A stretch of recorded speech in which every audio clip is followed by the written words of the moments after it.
Everyone, welcome to BM की classes. आज इस वीडियो में मैं क्लास 10th का ऑफिशियल सैम्पल पेपर सीबीएसई का डिस्कस करने जा रही हूँ। मैं हर क्वेश्चन के साथ कॉन्सेप्ट अच्छे से बता दूंगी जिससे आपको प्रॉब्लम नहीं होगी। तो चलिए स्टार्ट करते हैं। सेक्शन ए का पहला नंबर क्वेश्चन है, let A and B be two positive integer such that A equal to P Q Q to the power r and b is equal to p square q q, where p and q are prime numbers. If HCF of a and b is equal to p to the power m q to the power n and LCM of a and b is p to the power r q to the power s, then m plus n into r plus s is equal to what? तो देखिए आपको a दिया हुआ है p q q r, b दिया हुआ है p square q q। अब दोनों का आप एलसीएम निकाल लो। एलसीएम आ जाएगा आपका, एलसीएम आ जाएगा P Q Q to the power 4 और एचसीएफ आ जाएगा पी स्क्वायर क्यू क्यू। और दिया कितना हुआ है, एलसीएम दिया हुआ है P to the power M Q to the power N और एचसीएफ दिया हुआ है p to the power r q to the power s। ये गिवन है ये वाला, और ये भी गिवन है। तो आपको m plus N into are plus N निकालना है, r प्लस s निकालना है। इसका मतलब m का वैल्यू निकालो, n का वैल्यू, r का वैल्यू, s का वैल्यू। जब कोई भी चीज़ दोनों सेम हो और पावर अलग अलग हो तो उसमें जो दिया रहता है, तो देखो m आ गया 3, m equal to 3, n equal to 4, r equal to 2, s equal to 3। हमको निकालना है m plus N into are plus s. तो देखो m प्लस एन आ जाएगा 3 प्लस 4 7, r प्लस एस आ जाएगा 2 प्लस 3 5 और m plus N into are plus s आ जाएगा 7 इंटू 5 इजकल टू 35, जो कि ऑप्शन सी हमारा सही है। तो चलिए अब क्वेश्चन 2 की ओर मूव करते हैं। तो क्वेश्चन 2 है, let p be a prime number the quadratic equation having its root as factor of p is. p एक प्राइम नंबर है। प्राइम नंबर का मतलब क्या होता है, जिसके पास बस 2 फैक्टर हो, वो खुद हो और एक 1 हो। तो p अगर प्राइम नंबर है तो इसका फैक्टर क्या क्या हो जाएगा, इसका फैक्टर हो जाएगा 1 और p। और कह रहा है कि इसका जो फैक्टर है वो रूट है। तो मान लो कि अल्फा 1 है और बीटा p है। कोई भी एक क्वाड्रेटिक इक्वेशन होगा उसका 2 रूट होगा, तो 2 रूट को हम जनरली अल्फा बीटा मानते हैं। तो आप मान लो अल्फा और बीटा, अल्फा 1 हो गया, बीटा p हो गया। अब आपको एक क्वाड्रेटिक इक्वेशन पूछ रहा है, ऑप्शन में से बताना है। तो क्वाड्रेटिक इक्वेशन लिखना हो, अगर कोई 2 रूट दिया हो तो कैसे लिखते हैं, उसका फार्मूला आता है X square minus sum of roots into X plus product of roots. ये होता है फार्मूला। देखो मैं हर एक क्वेश्चन के साथ आपको कॉन्सेप्ट बता दूंगी जिससे आपके ऐसे कितने सारे क्वेश्चन बन जाएंगे। तो देखो X square minus sum of roots क्या हो जाएगा 1 प्लस पी, और प्रोडक्ट ऑफ रूट्स क्या हो जाएगा 1 into P that is P. तो आपका क्वाड्रेटिक इक्वेशन यही बन जाएगा। अब देखो मैच करो, कौन सा ऑप्शन मैच कर रहा है, देखो बी नंबर मैच कर रहा है, तो क्वेश्चन 2 का आंसर बी हो जाएगा। तो अब 3 क्वेश्चन पे मूव करते हैं। क्वेश्चन 3 कह रहा है, if alpha and beta are the zeros of a polynomial F of X equal to P X square minus 2x plus 3p and alpha plus beta equal to alpha beta, then p is. आपको एक quadratic equation दिया हुआ, sorry polynomial दिया हुआ है और आपको एक कंडीशन दिया हुआ है कि अल्फा प्लस बीटा जो है अल्फा बीटा के बराबर है, तो आपको p निकालना है। तो देखो जनरली अगर ऐसा दे देना तो समझ जाओ कि आपको रिलेशन जो होता है product of roots sum of roots, उसको यूज करके आपको वैल्यू निकालना होता है। तो देखो इक्वेशन क्या दिया हुआ है, P X square minus 2x plus 3p, और आपको कह रहा है कि अल्फा बीटा इसका रूट है, एक अल्फा है एक बीटा है, इसका रूट है।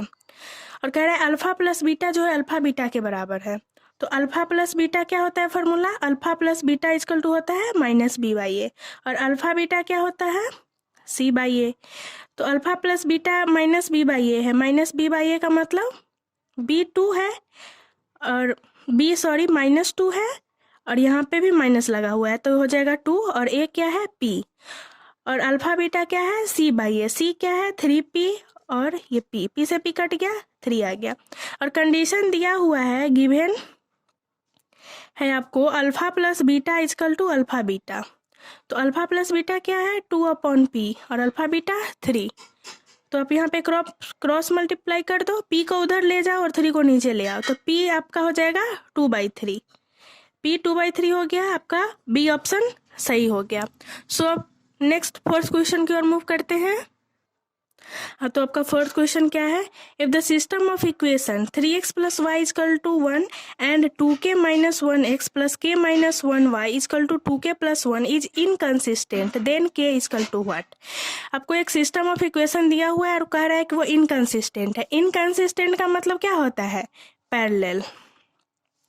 और आप इक्वेशन पढ़े होगे, इनकंसिस्टेंट, कंसिस्टेंट, यूनिक सॉल्यूशन, ये सब आप पढ़े होगे, मेनी सॉल्यूशन, इनफाइनाइट सॉल्यूशन।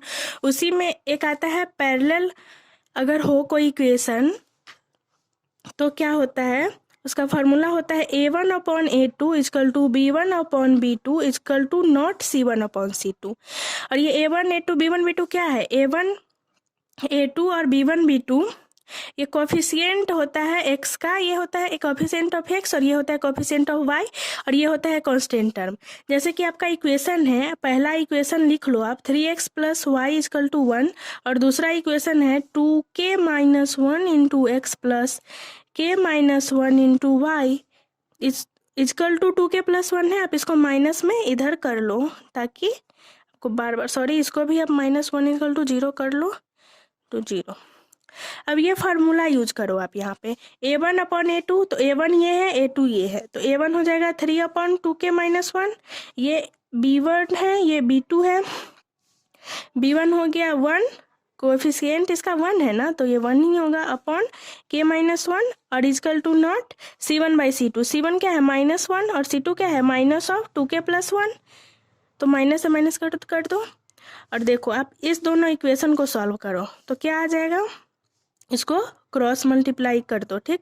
तो 3 × k - 1 = ये 1 है तो 1 का कोई मतलब होता नहीं है, तो 2k - 1, तो 3k - 3 = 2k - 1। आप इसको सॉल्व कर लो तो ये आ जाएगा k = आ जाएगा 2।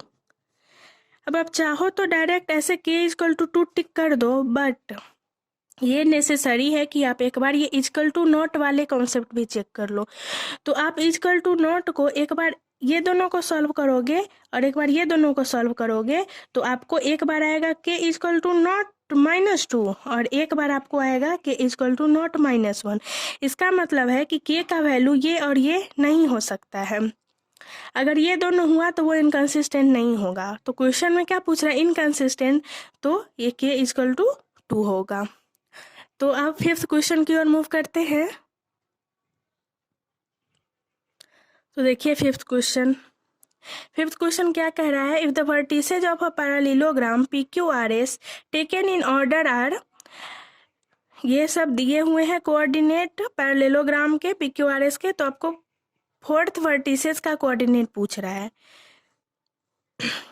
सॉरी, ये थोड़ा सा गलत बन गया, समझ लो कि ये है PQRS, ये पैरेललोग्राम है। पैरेललोग्राम इसका कोऑर्डिनेट लिख लो 3, 4, -2, 3, R है -3, -2 और हमको ये निकालना है, फोर्थ वर्टिसेज निकालना है। तो मान लो लेट फोर्थ वर्टिसेज को आप x, y मान लो। पैरेललोग्राम में एक प्रॉपर्टी होता है कि इसके जो डायगोनल होते हैं वो एक दूसरे को बाइसेक्ट करते हैं, मतलब ये बराबर है ये और ये बराबर है। तो इसका मतलब क्या होता है कि ये दोनों का जो ये जो कोऑर्डिनेट, ये ओ का जो कोऑर्डिनेट आएगा वो आरपी का मिड पॉइंट आएगा, और ये जो है वो भी इसका मिड पॉइंट आएगा। तो कहा जाता है कि कोऑर्डिनेट का ऑफ ओ हमारा बराबर होगा कब? दोनों केसेज में बराबर होंगे, क्योंकि ये दोनों एक ही पॉइंट पे मीट करेंगे ना, दूसरे पॉइंट पे थोड़ी ना मीट करेंगे। तो इसका जो मिड पॉइंट होगा वही ओ का कोऑर्डिनेट होगा, और इसका जो मिड पॉइंट होगा वही इसका कोऑर्डिनेट होगा। तो अब उस प्रॉपर्टी को यूज करते हुए ऐसे क्वेश्चन में आपको प्रॉपर्टी याद रखना पड़ता है। अगर ये स्क्वायर दिया रहता तो क्या करते? तो हम वहाँ पे प्रॉपर्टी यूज करते कि साइड बराबर होते हैं, तो आप ये साइड का लेंथ और ये साइड का लेंथ और डिस्टेंस फार्मूला से यूज करके आप बनाते हैं। बट यहाँ पे ऐसा नहीं है, तो पैरेललोग्राम है तो आपको वो प्रॉपर्टी यूज करना पड़ेगा। और ये मिड पॉइंट है, तो मिड पॉइंट का कोई भी मिड पॉइंट हो उसका कोऑर्डिनेट निकालने के लिए क्या फॉर्मूला होता है? a1 + a2/2 b1 + b2/2। पहले का कोऑर्डिनेट एक्स कोऑर्डिनेट और दूसरे का एक्स कोऑर्डिनेट को आप 2 से डिवाइड कर दो। ये जनरली आता है सेक्शन फार्मूला से, बट हम इसे मिड पॉइंट फार्मूला के नाम से जानते हैं। तो आप वो फार्मूला यूज करोगे तो एक्स कोऑर्डिनेट एक बार ये हो जाएगा, और इस केस में क्या हो जाएगा? इक्वल टू, ये देखो 3 है, ये -3/2, ये तो 0 हो गया ना। तो आप इसको सॉल्व करोगे तो आपको एक्स कोऑर्डिनेट 2 आ जाएगा। सिमिलरली वाई कोऑर्डिनेट के केस में y + 3/2 इक्वल टू, ये देखो 4 - 2/2, ये 4 - 2 2 हो जाएगा, और ये 2 है, ये 1 आ जाएगा। y + 3 = 2, y = 2 - 3 आ जाएगा, ये -1। तो आपको s कोऑर्डिनेट क्या आ गया? 2, -1। और एक और चीज़, बच्चे क्या करते हैं जनरली x, y = लिख देते हैं 2, -1, जो कि बिल्कुल गलत है। ये हमें ऐसे लिखना चाहिए, इक्वल टू, ये बराबर थोड़ी ना होता है, ये हमें कोऑर्डिनेट के केस में ये साइन लगाना होता है। तो आशा करती हूँ आपको वीडियो पसंद आ रहा होगा। अगर अच्छा लग रहा हो तो प्लीज़ लाइक करें, चैनल को सब्सक्राइब करें। मैं ऐसे ही कॉन्सेप्ट बताती रहूँगी जिससे आपको एग्ज़ाम टाइम बहुत ही हेल्प मिलेगा। तो चलिए अब 6th क्वेश्चन पे मूव करते हैं। तो चलिए 6th क्वेश्चन पे मूव करते हैं। 6th क्वेश्चन में कह रहा है triangle ABC similar to triangle PQR if AM and PN are altitudes of triangle ABC and triangle PQR respectively and AB square ratio PQ square equal to 4:9 then AM ratio PN। देखिए आपको दो triangle similar दिया हुआ है और यहाँ altitudes दिए हुए हैं। तो सिमिलर ट्रेंगल आते हैं तो क्या होता है, साइड का रेशियो, एल्टीट्यूड का रेशियो, मीडियन का रेशियो, ये सब बराबर होते हैं।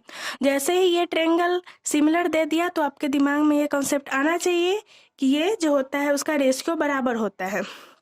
तो जैसे ही यहाँ दिया कि ट्रेंगल सिमिलर है तो मान लो ABC और ट्रेंगल PQR ये सिमिलर है, तो इसमें क्या होता है कि जो साइड का रेशियो होता है AB/PQ जो होगा वो होगा हमारे AM/PN के बराबर। ये प्रॉपर्टी से है, ट्रेंगल के प्रॉपर्टी है कि अगर कोई सिमिलर है ट्रेंगल तो ये होता है। अब देखो आपको दिया है AB²/PQ² इक्वल टू 4/9। तो यहाँ तो देखो ये क्या दिख रहा है आपको, 2 का स्क्वायर और 3 का स्क्वायर दिख रहा है ना। तो अब आपको ये आ जाएगा AB/PQ इक्वल टू 2/3। शायद कुछ बच्चे को ये समझ नहीं आया हो तो आप देखिए ये मैं कर देती हूँ। इसका नेक्स्ट स्टेप देखो, AB/PQ का स्क्वायर आप डायरेक्ट लिख दो इक्वल टू 4/9। तो AB/PQ जो होगा उसको निकालने के लिए आप √4/9 कर दो, जो कि आपका 2/3 आ जाएगा। यही मैंने यहाँ पे निकाला है। तो अब नेक्स्ट कॉन्सेप्ट आता है ये, तो AB/PQ कितना हो गया 2/3 और इक्वल टू हो गया AM/PN। तो आपको AM और रेशियो PN पूछ रहा है ना, तो वो 2:3 आ जाएगा। AM ratio PN equal to 2:3।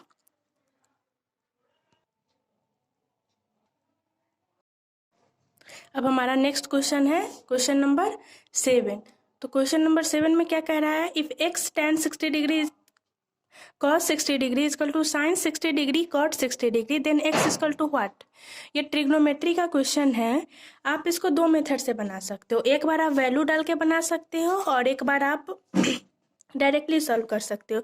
तो चलो मैं पहले मेथड 1 बताती हूँ।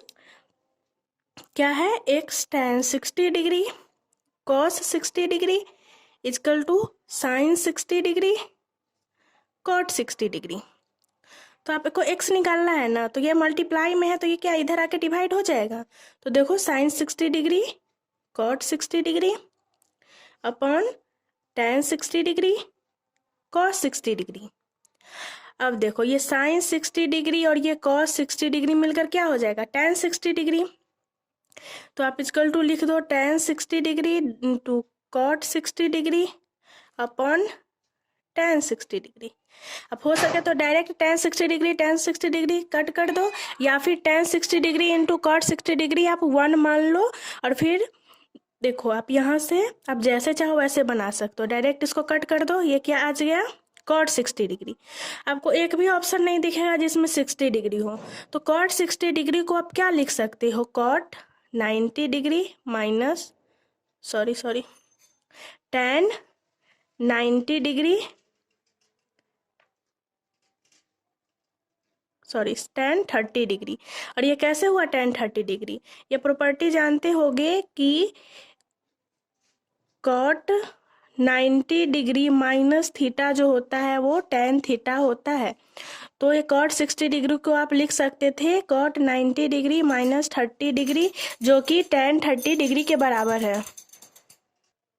अब नेक्स्ट है आपका मेथड 2। मेथड 2 में क्या करना है, आपको ये जो ट्रिग्नोमेट्रिक है वैल्यू इसका डाल देना है। देखो x इंटू tan 60 डिग्री कितना होता है √3 cos 60 degree 1/2 equal to sin 60 degree √3/2 into 1/√3। देखो √3 से √3 कट गया, आपको x का वैल्यू निकालना है। ये 1/2 है इंटू ये 2 उधर गया तो मल्टीप्लाई हो गया, √3 इधर आया तो डिवाइड हो गया, ये 2 से 2 कट गया, ये 1/√3 आ गया। और 1/√3 इस वैल्यू में से किसका वैल्यू होता है 1/√3, 1/√3 होता है tan 30 डिग्री इक्वल टू 1/√3।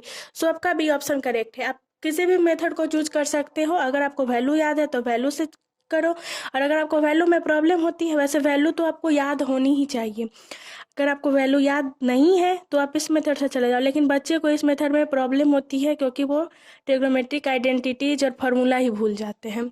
तो चलिए अब 8th क्वेश्चन पे मूव करते हैं। 8th क्वेश्चन भी आपका ट्रिग्नोमेट्री का ही है। इसमें कह रहा है कि sine theta plus cos theta √2 है, तो आपको tan theta plus cot theta निकालना है। tan थीटा प्लस कॉट देखो इसका होता है कि अगर जहाँ tan थीटा और कॉट थीटा पूछ दे वहाँ पे आप tan थीटा और कॉट थीटा को साइन थीटा के और कॉस थीटा के रेशियो में चेंज कर दो, और जहाँ पे sign theta plus cos theta use किया गया हो वहाँ पे आप डायरेक्टली उस इक्वेशन का स्क्वायर कर दो। अगर आप इस इक्वेशन का स्क्वायर करोगे, sign theta plus cos theta का स्क्वायर करोगे इक्वल टू √2 का स्क्वायर हो जाएगा। √2 का स्क्वायर कितना होता है 2, और sign theta plus cos theta का स्क्वायर क्या हो जाएगा sine square theta plus cos square theta plus 2 sine theta cos theta. इतना तो बच्चों को समझ आया ही होगा कि इसका स्क्वायर कैसे किए, a प्लस बी के होल स्क्वायर के फॉर्मूला से a square plus B square plus 2ab। और देखो ये आ गया equal to 2, sine square plus cos square theta कितना होता है 1, तो यहाँ पे 1 लिखो plus 2 sine theta cos theta equal to 2 sine theta cos theta equal to कितना हो जाएगा, ये 1 इधर आएगा तो -1 हो जाएगा, जो कि 2 - 1 इक्वल टू 1 आ जाएगा। यहाँ पे निकालना क्या है हमको tan theta plus cot theta.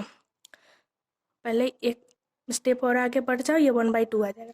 अब आपको निकालना है tan theta plus cot theta, और tan theta plus cot theta मैं बोल रही हूँ कि आप इसको रेशियो में चेंज कर लो, साइन थीटा कॉस थीटा का रेशियो में। तो हमारा tan थीटा होता है sine theta upon cos theta, और कॉट थीटा होता है cos theta upon sine theta. अब आप इसको जोड़ोगे तो ये इधर मल्टीप्लाई करो, पहले LCM ले लो, ये तो मैं कर दे रही। साइन स्क्वायर थीटा हो जाएगा और ये हो जाएगा हमारा cos square theta. Sine square theta plus cos square theta 1 हो जाता है, ये 1 upon sine theta cos theta हो गया, और साइन थीटा कॉस थीटा 1/2 है, तो 1 अपॉन 1/2 इक्वल टू 2 आ जाएगा। यही है हमारा रिक्वायर्ड आंसर, 8 का आंसर आ गया। अब नेक्स्ट क्वेश्चन 9th पे मूव करते हैं। तो बच्चों क्वेश्चन 9 की ओर मूव करते हैं। क्वेश्चन 9 हमारा कह रहा है in the given figure DE parallel to BC, AE equal to A unit, EC equal to B unit, DE equal to X unit and BC equal to Y units, which of the following is true.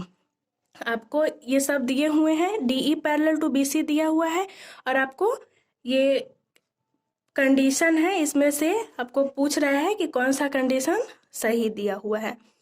तो देखो क्या क्या दिया हुआ है। ई सी equal to B unit, ये B है, D E x है, ये एक्स है, बी सी वाई है और ए ई हमारा ए है। तो आप देखो यहाँ पे ये ट्रेंगल से क्वेश्चन है और ट्रेंगल में सिमिलरिटी एक कॉन्सेप्ट आता है जिससे आप सब लोग वाकिफ होंगे। तो आप देखो triangle, in triangle D A E and triangle B A C, इसमें देखो आप ये ए एंगल दोनों में कॉमन है और ये देखो आपको दिया है कि डी ई पैरेलल टू है बी सी के, तो आपका जो ये एंगल है और ये एंगल है ये दोनों बराबर होगा और ये एंगल और ये एंगल ये दोनों बराबर होगा। कैसे? अल्टरनेट कॉरेस्पॉन्डिंग एंगल से। तो देखो angle A D E equal to angle A B C और देखो एंगल ए और हमारा ये हो गया ए ई डी एंगल जो है हमारे एंगल ए सी बी के बराबर है और ये कौन सा एंगल है? कॉरेस्पॉन्डिंग एंगल है।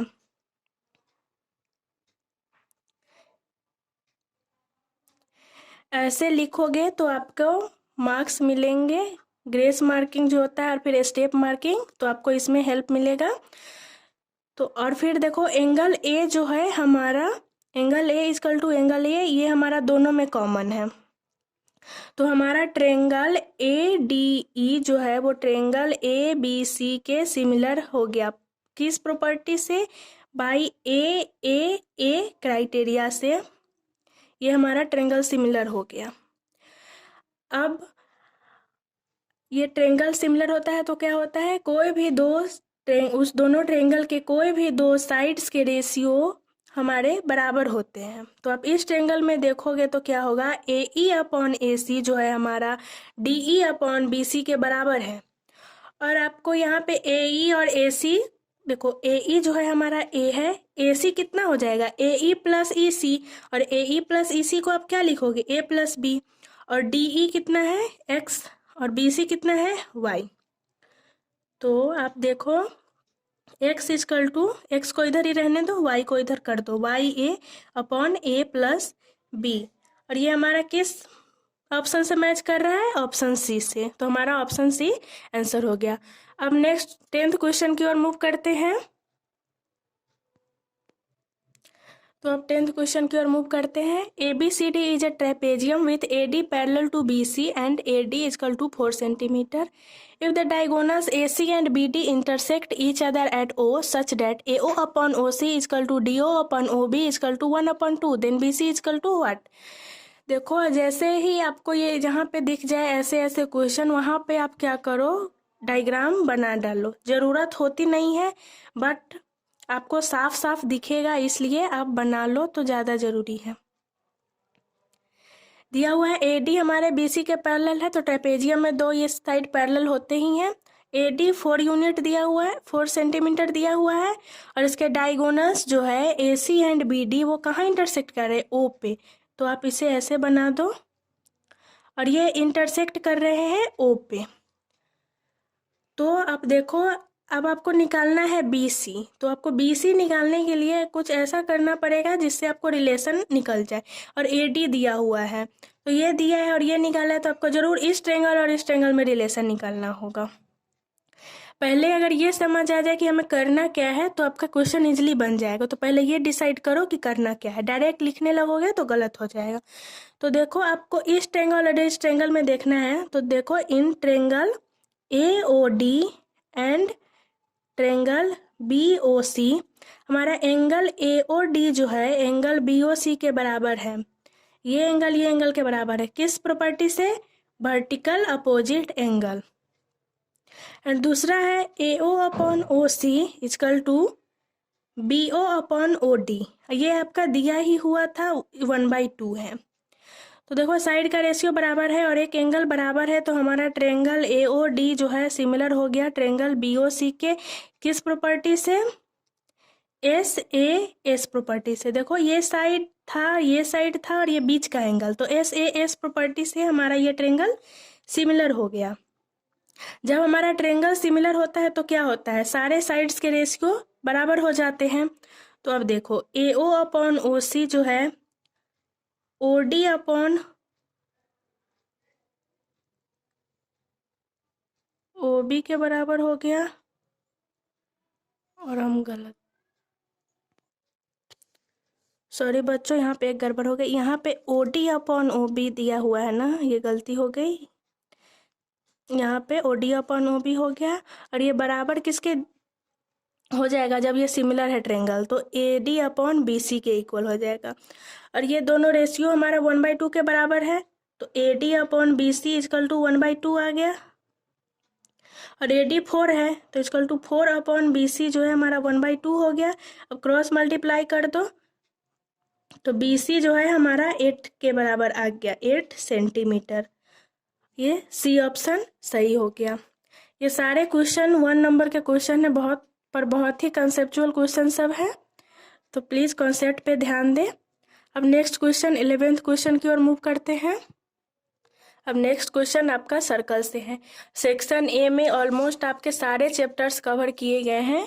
अब 11th में आप ट्रेंगल के देखे होंगे, 2 क्वेश्चन थे, और ट्रिग्नोमेट्री से भी 2 क्वेश्चन थे। ऐसे ऐसे सारे चैप्टर से क्वेश्चन हैं, तो इसी तरह से आप प्रैक्टिस करें, 2-2 क्वेश्चन आएंगे ही। अब देखो सर्कल का क्वेश्चन क्या कर रहा है। If 2 tangents inclined at an angle of 60 degree are drawn to a circle of radius 3 centimetre, then the length of each tangent is equal to.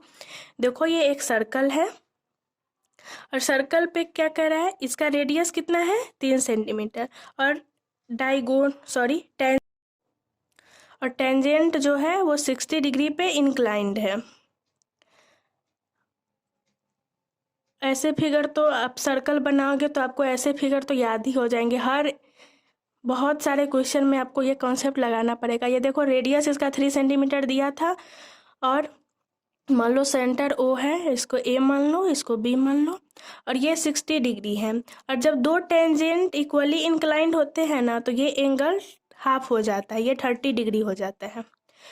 अब आप यहाँ पे ट्रिग्नोमेट्री का यूज करो। ट्रिग्नोमेट्री यूज करोगे तो आपको निकालना क्या है, टेंजेंट का लेंथ। तो टेंजेंट का लेंथ ये है। अब आप ऐसा ट्रिग्नोमेट्रिक रेशियो सोचो जिसमें ये भी आ रहा हो, ये भी आ रहा हो। तो देखो AB अपॉन BO जो है वो आपका आ जाएगा tan 30 डिग्री के बराबर। tan 30 डिग्री कैसे, P/B होता है ना tan थीटा। तो देखो ये 30 डिग्री है, और ये इसका P हो गया, और ये इसका B हो गया। ये एंगल यहाँ है तो ये बेस हो गया, और ये परपेंडिकुलर हो गया। तो ये tan 30 degree AB upon BO कितना है, AB अपॉन BO कितना है 3, और tan 30 डिग्री कितना है √3। तो हमारा AB कितना हो जाएगा 3 √3 सेंटीमीटर। यही हो गया हमारा लेंथ ऑफ टेंजेंट 3 √3 सेंटीमीटर। अब 12th क्वेश्चन की ओर मूव करते हैं। अब नेक्स्ट क्वेश्चन है 12 नंबर। इसमें कह रहा है the area of the circle date can be inscribed in A square of 6 centimetre. अब देखो एक स्क्वायर है, इसके अंदर आपको एक सर्कल को ऐसे एडजस्ट करना है। देखो ये सर्कल है, और इसका साइड 6 सेंटीमीटर दिया है। तो आपको ये जो सर्कल है इसके अंदर इसका एरिया पूछ रहा है। तो देखो ये 6 सेंटीमीटर यहाँ से यहाँ तक, ये भी तो 6 सेंटीमीटर ही होगा ना, और 6 सेंटीमीटर हो गया। तो ये देखो ये इसका डायमीटर हो गया। तो डायमीटर अगर 6 सेंटीमीटर है तो रेडियस कितना हो जाएगा, डायमीटर बाई 2 मतलब 3 सेंटीमीटर हो गया। अब एरिया ऑफ रिक्वायर्ड सर्कल क्या हो जाएगा, एरिया ऑफ रिक्वायर्ड सर्कल कितना होता है, πr² होता है। तो πr² कितना हो गया 3 का स्क्वायर, ये हो गया 9 पाई सेंटीमीटर स्क्वायर। देखो ये डी ऑप्शन करेक्ट हो गया। अब मूव करते हैं क्वेश्चन नंबर 13 पे। अब देखो ये नेक्स्ट क्वेश्चन है क्यूबॉइड से सरफेस एरिया से क्वेश्चन है। अब क्वेश्चन कह रहा है the sum of length breadth and height of a cuboid is 6 √3 centimetre. Length plus breadth plus height जो है हमारा 6 √3 सेंटीमीटर दिया है, and the length of its diagonal is 2 √3 centimetre. Diagonal जो है वो हमारा कितना दिया है 2√3 सेंटीमीटर।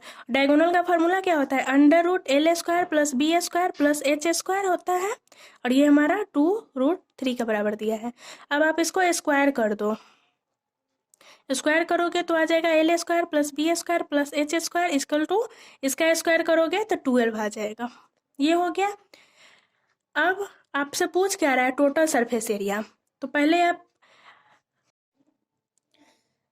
तो इसको स्क्वायर करोगे तो क्या आ जाएगा, L² plus B² plus H² plus 2LB plus BH plus LH आ जाएगा। इसको स्क्वायर करोगे तो इक्वल टू आ जाएगा 6 6 जा 36 और इंटू 3 हो जाएगा 108। और L² प्लस B² H² हमारा दिया यहाँ पे निकाले हैं तो कितना आ गया 12। तो 12 plus 2 into LB plus BH plus LH करो तो ये आ जाएगा 108। और हमसे पूछ क्या रहा है, टोटल सरफेस एरिया। तो यही तो हमारा टोटल सरफेस एरिया है।